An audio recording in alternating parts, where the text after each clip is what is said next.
Welcome back to Firewood Hill. My name is Matt. Today we have something that a lot of you guys have been asking for, and we're going to set the record straight here today. Behind me is the 28 Pro C with the Madden package. It's got the 6.5 second cycle time, and then we have over here the 17 VS with a 3.5 second cycle time. Guys, I want to put these two machines to the test and see which one is actually faster, a horizontal splitter versus vertical splitter. Both splitters came from the same manufacturer. I feel like both splitters are in the same class. It's not like we're comparing the big dog to the smallest splitter, right? These are two comparable machines, probably the two most popular style machines for Wolfe Ridge. So let's get started. All right, guys, so I got both machines sitting side by side. We're not going to use a conveyor for either machine. We're going to just throw it right in a tote. I have cut up some wood that's very close. We'll measure the pieces and we'll take turns running each machine, timing it, see how many splits it takes, and also talking about the pros and cons to each style splitter. All right, guys, we're all set up. Here's what's going to happen. I have one round in front of the log lift on each splitter. This round is a 16-inch round. It came from the same log, so they're the same exact round. Okay, the reason I'm starting right here off the ground on the log lift is I want to point out that it's going to take more time to split wood, knowing you have to go on either side of the machine. Each time you go to get wood, you walk around and you split on that side. You might say, well, some of us split on this side. I find it hard to believe that you split on this side, because this side is way harder to split on than the other side. That's just my opinion, but this is how I'm going to do the setup. So with that being said, with the 28C, I'm going to load the log on the log lift and then walk around and start splitting. That's going to be included with my time. Same with over here. It's right in front of the log lift. I'm going to put it on there, lift it up, and do it that way. With that being said, I'm trying to make sure that I'm splitting equal size wood on the horizontal versus vertical. I tend to split smaller on the vertical because I know I can. With horizontal, obviously it takes more time if you split smaller, so that's why I don't do it. So I'm going to try to keep everything at around 2 to 3 inch pieces of wood. Obviously some will vary, but I will do my best trying to keep it consistent. One more thing to be aware of when we're taking in time, my test is not going to consider this, just because if you use a conveyor with this, obviously the splitter is going to push the wood for you. But a lot of times you still have to push this wood off onto the conveyor just because it gets clogged up. But with this splitter, if you have a conveyor, obviously you just slide it on there, it goes, but you have to physically push it, just like you have to physically push it off with this splitter. So just take that in consideration too, that this will push more wood off for you. You don't have to touch it as much as this, but also you gotta think you already have it in your hand, so all you gotta do is slide it. I don't know how much time that's going to add, but that's just something to consider. All right, guys, the timer will start once I hit the log lift lever.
All right, so I just got one round done on the vertical.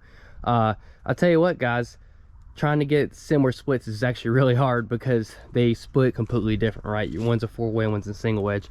I really don't know which way was faster. I did do all this at normal speed. I wasn't trying to rush or anything.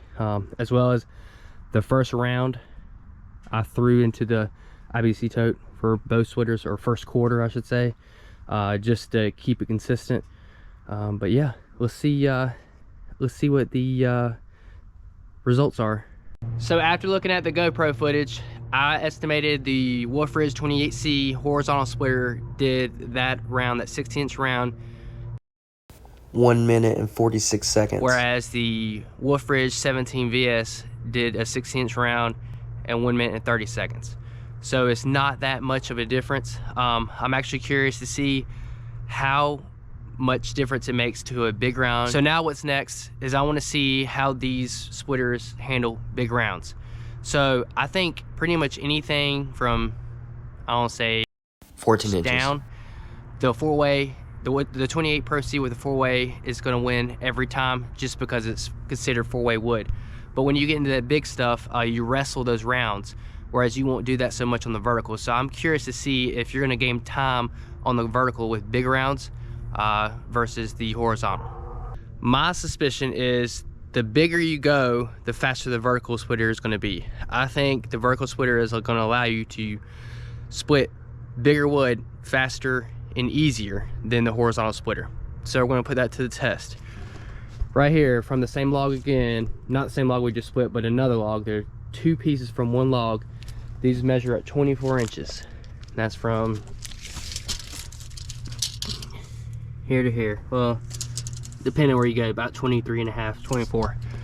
But like I said, this round and that round came from the same log. So if there's knots or whatever, they're in both pieces usually. So with that being said, we're gonna try these splitters again and see which one's faster.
Well guys, that was a gnarly piece of wood.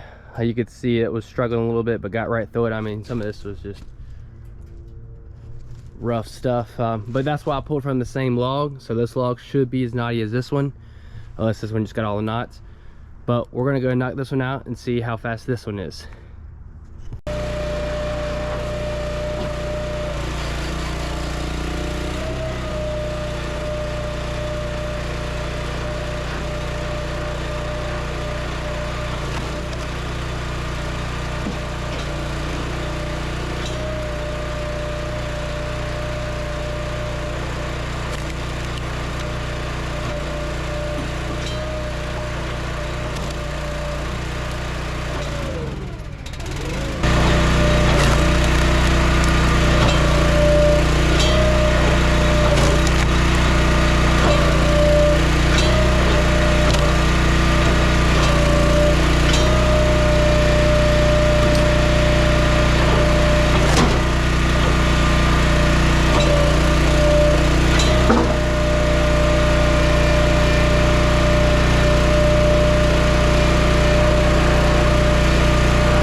Well guys, like I said, I think the bigger you go up in round size, the faster the vertical is going to be over the horizontal, and that seems to be correct.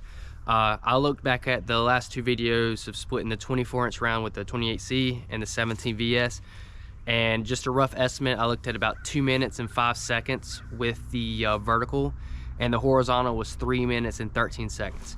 Now, one thing I will say is the piece on the horizontal splinter did have a pretty big knot in it, and I saw that when I was splitting it. So that could have, you know, justified a couple seconds here and there, but that just shows you right there, guys. I think the vertical is going to be faster on bigger wood. So I don't have any massive pieces of wood right now. I do have one coming, so I'm hoping to redo this video on a bigger piece, like at least a 30-inch round, maybe bigger, and that will really show us the difference between the horizontal and the vertical with big wood. Another thing to mention, guys, the reason I didn't time putting wood into an IBC tote or just letting it run or what have you is because the VS can come with a conveyor, which I think will be faster just to throw the wood over there than to have a horizontal push it on a conveyor. And the reason I'm saying that is because the horizontal, yeah, it's going to push a lot of it, but a lot of it will get stuck and you'll have to take the time to move that. Whereas the vertical, yes, you're having to push every piece on there, but every piece is going up at that time. So I'm not really judging the time the wood leaves the splitter. I'm really just judging the time that the splitter takes to split the wood. All right, so here's my conclusion, guys. I think if you're splitting wood, I'm just gonna say around 14 inches and lower. Horizontal splitter with a 4-way, 6-way, what have you, is going to be faster than a vertical splitter. But I believe that anything probably above 14 inches, the vertical splitter is going to have the advantage over a horizontal splitter. And the reason I think that is because once you get such big wood, it's a lot to wrestle it, you know. A lot of times the bigger pieces won't even split all the way through, and you have to get an axe or resplit it to get it to split. As well as with the vertical, you split it in half and you could just push the side over and then just handle one half at a time. I really think that is a big advantage there. some advantages also with the vertical is wood size, right? In this case, I tried to make the wood equal on both splitters, but I tend to split smaller on a vertical than I do a horizontal. I usually leave the pieces big on horizontal versus a vertical, just because the vertical is easier and it's kind of fun. So with that being said, a vertical with small pieces or bundle size pieces, I think a horizontal won't even touch that, because this machine allows you to do it and allows you to do it quickly, whereas this machine will take extra time to do that. So bundle size wood or just precise cuts, this is going to win all day, and it's going to be faster all day if you want those smaller splits. But if you just want to knock out some wood, and I mean, these pieces aren't that big either. We're not talking about like we're not talking about quarters of a whole log. You know, these are small pieces, and you can lower the wedge, make them smaller. But I do think this splitter makes you split small wood just because you see it and it's just easier. Another advantage that the vertical has over the horizontal is the log lift's on the same side of the machine. With the horizontal, you have the log lift on the opposite side of where you're standing to split. So you're going to lose time splitting a whole cord from walking around the splitter every time you load up a log. Whereas a vertical, you literally just grab something behind you, push it over, and it's there. So those are my takeaways with this. Obviously this is estimation, guys. You can't really get this stuff perfect just because you saw the wood came from the same log, but one had a knot and the other one didn't. But this is just to give you a good overview of what you're looking at when you're looking at a horizontal splitter versus a vertical splitter. All right, guys, I hope y'all enjoyed that video. I'm gonna do more of these just so I can keep doing repetition and get averages. I feel like one video is not enough to say, hey, this is the answer, because you have different size wood, you have different types of wood, you have different conditions and all that good stuff. I want to get a couple videos like this together, and then kind of just take the average of that way. I felt like having the knot on the horizontal on that 24-inch piece did take some time up. I don't know how much time up, but like I said, later on when I do another video, I can compare it and see if it did. Anyways, guys, thanks for watching. Make sure you subscribe if you like this content. We'll see you next time.